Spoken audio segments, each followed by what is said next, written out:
मुळात अनधिकृत होर्डिंग चालणार नाहीत आणि अशा होर्डिंग्समुळे एखाद्याला हानी झाली तर त्याच्या विरुद्ध सदोष मनुष्यवधाचा गुन्हा दाखल करण्यात येणार असल्याचा इशारा महापालिका प्रशासनाच्या वतीने देण्यात आला। सोलापूर शहरातील अनधिकृत होर्डिंग्ज विरोधात महापालिकेने कंबर कसली आहे।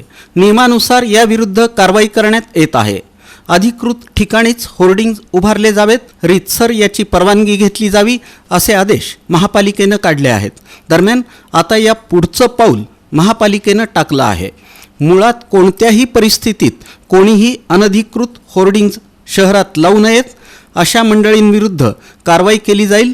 मात्र एखाद्या अनधिकृत होर्डिंगमुळे कोणाच्या जीविताला बाधा पोहोचली तर संबंधिताविरुद्ध सदोष मनुष्यवधाचा गुन्हा दाखल करण्यात येणार आहे। सध्या पावसाळ्याचे दिवस आहेत। मोठ्या प्रमाणात पावसाचा तसंच वादळी वाऱ्यांचा अंदाज वर्तवण्यात आला आहे। अशा वेळी अनधिकृत होर्डिंग्जमुळे कोणतीही दुर्घटना घडू नये यासाठी पालिकेने पुरती खबरदारी घेतली आहे।